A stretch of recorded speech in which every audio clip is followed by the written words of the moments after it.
Your thoughts create your reality. Visualize your success and it will manifest itself. So over the last couple of months, I've been experimenting with visualization in different ways. Overall, I came to the conclusion that for the most part, forcing visualization when it doesn't happen by itself is a little try-hardy, but it's definitely something worth recognizing. But let's start from the beginning.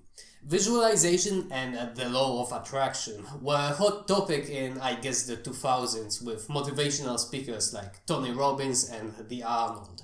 And later this whole thing kind of fell apart. People just stopped believing it and dismissed the whole movement and put it alongside astrology. And while I may disagree with the way people described it as a magical force detached from reality, there is a real benefit that people gain from doing it. And I'm not an apologist of visualization, I disagree with nearly every opinion on the subject, but in a sense I've independently arrived at conclusions that sound similar but actually make sense. And I don't think that after watching this video you'll feel like there is any magic to it. But first, we have to know what we're talking about. There are two ways in which people talk about visualization. Visualize it and it will happen, and visualize it and then when you do it, it's like you've done it before. The first one seems very voodoo magic and the other much more grounded, but in reality, they both mostly rely on the same idea. I'll start with the second one since the first one is, in a sense, the next level of abstraction from the second. So when we think of visualization for practice, we typically think of, for example, sports, particularly of individual sports, and in my case, particularly of powerlifting, and specifically geared powerlifting. You had J.M. Blakely, the metaphysical meathead, using Navajo mysticism like meditation and visualization, and then also Dave Tate talked on his table talk about what he took from that. And he actually had a great example of that. He was doing squats with tons of chains, way too much weight in chains compared to straight weight. And for that set, he wasn't visualizing flames and explosions going out of the hole. He was visualizing the chains dangling around and balancing the whole thing, trying to distribute the weight normally so that they don't get him out of balance. And that situation really tells you a story of why visualization became such a thing in some circles and not others. In geared lifting, you have all this equipment that gives you external assistance and you have to learn how to use it. And even when they train without gear, they use stuff like chains and bands to make the lift move similarly to using gear, but just a bit differently, which also makes it more complicated technically. And those things also allow you to move more weight, so the fatigue is greater and you have even fewer opportunities to practice, so you have to make them count. In row lifting, visualization is much less of a thing. One, because the culture is different, but I also think the culture is different because you kinda know what to do, just lift. The lifts are easy enough technically that most people are not going to bother trying to squeeze out more by doing things that may not actually do anything at all. In geared lifting, nobody really knows what does what. It's much more complicated. Also, something to note is that visualization applies more so to more experienced lifters because they already have a lot of experience and they can visualize it accurately. When you visualize something and there is one thing that you're uncertain about, you pay attention during the actual execution and you can adjust things on the spot. But if there are multiple things at a time that are off, the visualization just breaks down. So someone newer just needs to spend more time under the bar, even at lighter loads. And lighter loads certainly feel very different, but it's still more useful than visualization. I'll get into how that translates to other things in a second, but let me first share my experience with it. I have used visualization very effectively, particularly for the squat. I visualize the platform with the judge and he's giving me commands. Particularly, I remember from my last competition, the judge telling me to lock my hips. So now every time I unrack the barbell, I make sure to stand up straight. Imagine the judge judging when I'm straight and giving the command. Breathe in, squat, stand back up straight again, and either imagine the rack command, or if it's for reps, I go back in time and imagine as if I just unracked the barbell and I'm getting the squat command.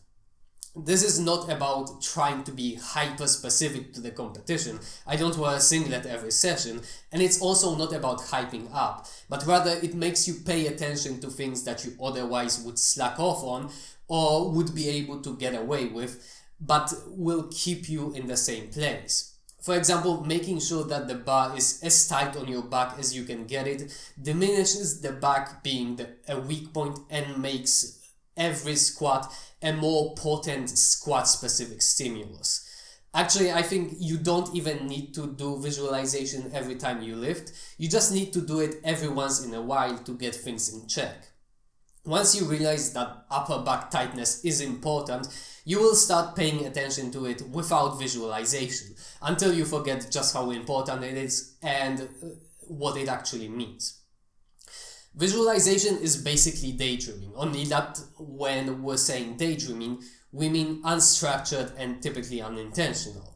When we're saying visualization, we mean structured and intentional. So a lot of visualization already happens naturally by itself. You're going to be thinking about the next meet or the next big lift, or the presentation you're going to give, or the event you're going to attend. But I just think that we can make a big step if we learn to control it more. Intuition and natural tendencies are amazing, but your mind can be all over the place. Your attention jumps from one thing to another, typically to the thing right in front of you, and a little supervision goes a long way. In particular, it's organizing things in time. That's certainly something that your mind doesn't do very well intuitively. If you go to the gym and you're going to be doing something like a singlet RP 8 out of 10, that's not that heavy. You can get by just going through the motions. So your mind doesn't necessarily feel the need to spend too much effort thinking about it and might instead just chill out. But if you had a competition in the next couple of days, you certainly wouldn't slack off. You would naturally be more mentally engaged just because it's in the front of your mind. Slacking off certainly isn't going to make for very good practice. And let's be honest, you don't get many opportunities like this. It's typically just one in a week. So it's worth it to spend a minute before the set to visualize it, even though the next meet is way out in the future and you're not thinking about it at all. You have other things to think about. But now let's move on to an outside the gym example. You might use visualization for a job interview. Sure, you can try to list out questions and write down your answers, or you can fantasize about one question and your mind-blowing answer to it. But visualization confronts you with the cold, harsh reality, even if it's just in your head. When you visualize the whole situation, you realize that your answer is only like 2 minutes out of a 1-hour meeting. You try to think of who the interviewer might be and realize that that kind of person might not be interested in your answer. Hell, you might even think of your answer in the context of a highly energetic conversation, but then you imagine sitting down in a deep chair and the vibe just doesn't fit. You're basically putting yourself in an environment instead of thinking of yourself as an isolated entity for whom everything goes. Now, I've outlined examples of your ideas breaking down, but of course, what you visualize could give you new ideas and new opportunities.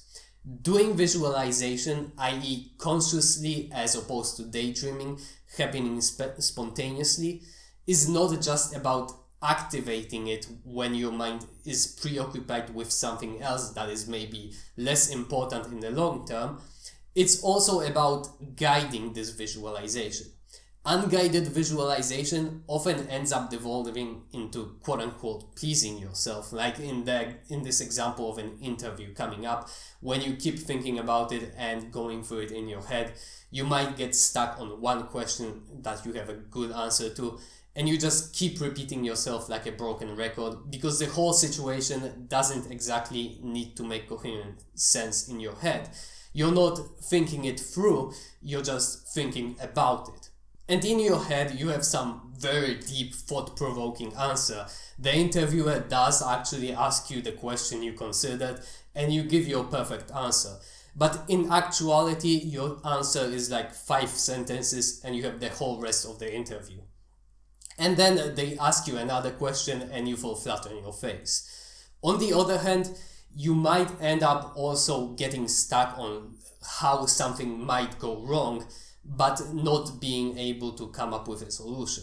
So guiding your visualization is mostly, okay, we've thought about this for a while, next thing. This doesn't mean that you have to go through all possible combinations of questions from start to finish and have answers to all of them, but that does mean that you need to keep in mind the productivity of your visualization. It's like in the What is Intellectual Work video, a wall of blocks, find one that budges, push through, find the next one, with your goal being to move forward as much as you can.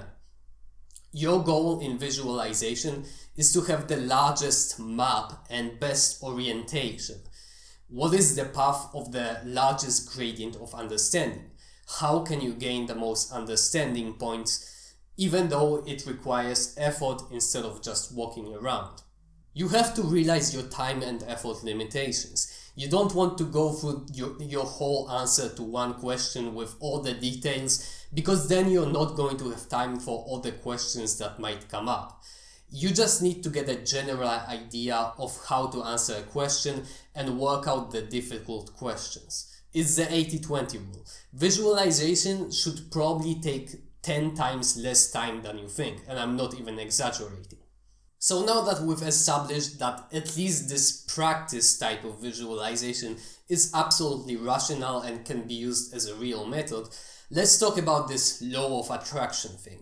Again, I don't stand by this whatsoever in the magical sense, but I think it's pretty easy to see that this is meant to be just a psychological technique. Basically, when you often think about your goals and visualize it in more detail, you start to notice opportunities that may lead you there because you know what to look for. In principle, at least.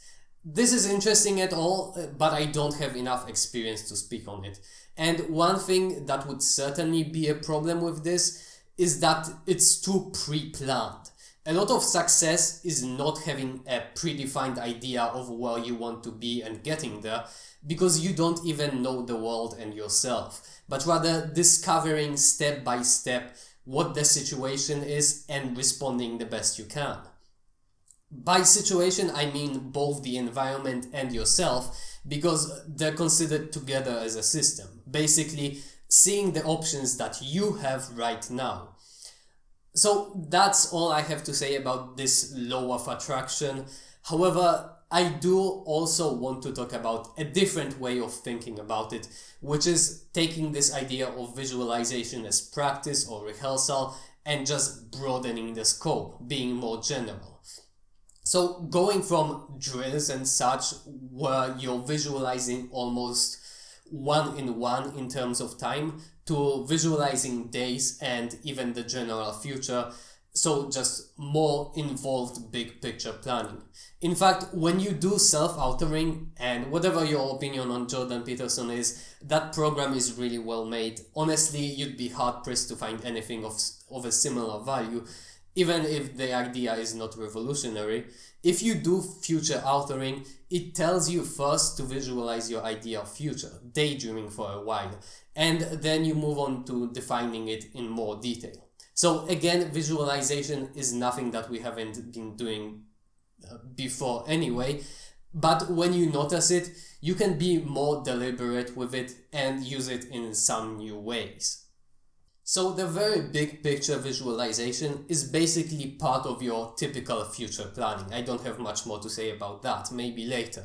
But it can also be used for day-to-day planning. Basically, either instead of regular planning in Google Calendar or in conjunction with it, though the second option may just be overkill and take too much time. You visualize in fairly general terms what you're going to do. It should be general enough that it only takes you a couple of minutes, but specific enough that you imagine the specific actions and situations, such as searching for a specific keyword or going on a specific website. But what happens from there depends on what you find when you're actually doing it. And you can skip that part in the visualization and only come up with a couple very general options for different possibilities. For example, you might visualize that you go on MIT OpenCourseWare to learn about propulsion systems and get the idea that you will start with getting a very good idea of the syllabus first, or look at the homework first before watching the videos. But you don't know how the course is going to be structured, so you cannot make plans to give yourself 30 minutes first to try to solve all the homework problems, because you might look at the problems for 2 minutes and realize you have no idea how to even start thinking about them, or there might not be any homework at all.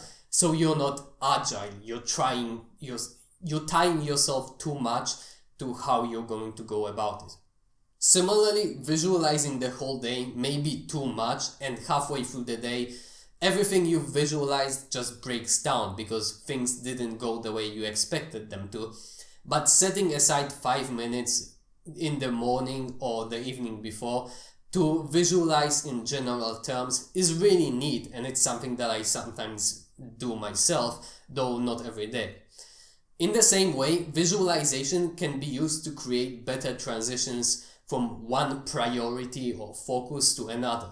For example, going from work at your job to the rest of your life, or transitioning from work week to weekend, or vice versa.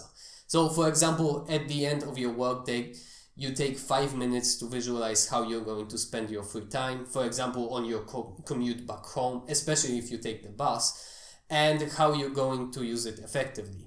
Not just what you're going to do, but how you're going to be going about doing those things, living this free time, creating a sort of concept of operations. Okay, you need to go to the supermarket, take the trash out, eat dinner, brush your teeth, and take a shower. If you just let yourself go, you might spend half that time searching for the next song to play on your headphones. But if you take 5 minutes to consider this period as a whole, you can sort the same things so well that more stuff is able to fit in. Again, this is not a 30-minute routine. Just stop dissociating for 5 minutes, go through every major action you're going to take, and then see what actually happens. The first time you do it, it may take 30 minutes, but that's only because you're doing it wrong. If you're planning out your day doing time boxing, some visualization happens by itself, but time boxing isn't always a great option, and it can lead you to being micromanagerial and at the same time not strict enough. Visualization is something that can be implemented if you tried time boxing but eventually gave it up. So by the valid reason hypothesis, it just wasn't right for your situation. Visualization is super flexible, so it makes sense in more situations. Now, you can ask, why do all this voodoo magic visualization crap? Can't we just think about what to do, put it in words in your head? Well, no. Imagine that your mom calls you. Hey, the printer isn't working. Have you tried unplugging it and plugging it back in? Whereas if you were there, you have more context, you would be able to think of different things to try. So if you just think about, for example, what to do in the morning the next day, you might have ideas that sound good, but when you think, what am I actually going to do? I'm going to boot up my PC, go on this website to find this information, etc. You start getting ideas, start noticing that the phrasing, what you search for, is actually very critical to success, and you can focus on it first. But then if you just wanted to do it live, then you cannot really stay detached. There is perhaps some pressure. The circumstances are not ideal for this high-level thinking. This basically plays into Jocko Willink's idea of detaching yourself from the situation. And this type of visualization, basically just literally visual thinking, is the most interesting and is going to be the most useful. This is similar to something like the rubber duck debugging method, where you talk to yourself or to an inanimate object, but really to yourself, and that enforces a certain way of thinking, namely very verbal thinking. Similarly, we can also write things down. That way we need to form our sentences in a way that makes sense. Like I mentioned before, sometimes we naturally gravitate to some modes of thinking that are not the most effective towards working through a problem, but are just the easiest. So recognizing what type of thinking method we're using, if we're maybe just fantasizing or whatever, and then realizing that we can use one of the other methods is very useful. And I also think that visualization could be one of the most convenient and fast, while still being very involving. So while each method has its place and cannot be compared to others, we can still kind of recognize that visualization is one of the best. Writing things down is great in some contexts.